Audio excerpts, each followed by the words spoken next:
A whopping 55% of Australians sport a health wearable, according to the latest PwC report.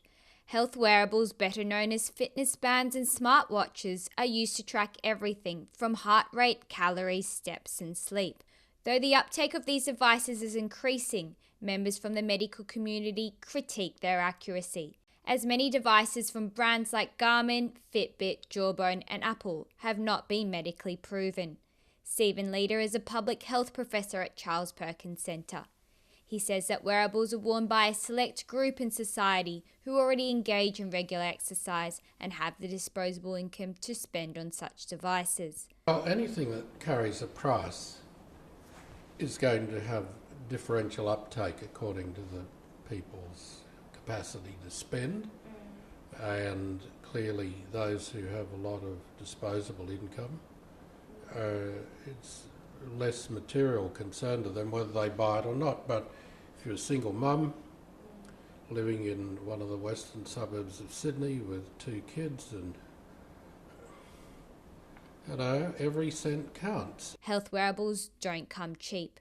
The least expensive models from Garmin and Fitbit are just over $100, while Apple's smartwatches range from $350 to $500. Despite the cost, Australians are investing heavily in these devices, with health being the #1 reason for purchase according to PwC's findings. Becky Wright, practice manager at Hunts Avenue Family Practice, has had her smartwatch for 2 years and says it has made her more conscious of doing exercise. I started a program at the gym and I used to wear just a pedometer.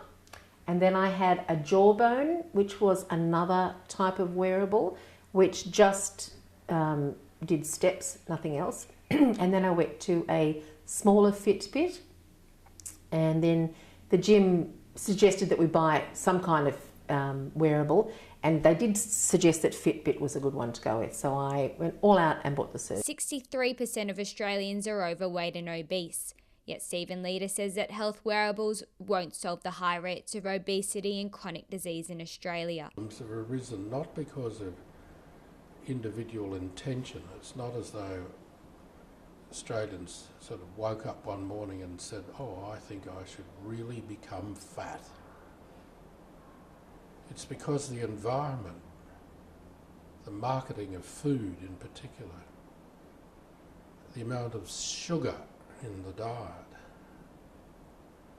and a whole lot of other things have conspired to create what we call an obesogenic environment.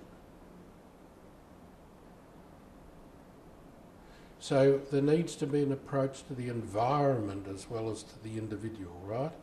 The Fitbit does nothing for the environment. While it's up for debate whether Australia is in the midst of a health revolution, Richard Royal, National Digital Health Lead at PwC, is optimistic about the future of healthcare. He says that with improved technology and clinical research, these devices will become better implemented in healthcare management.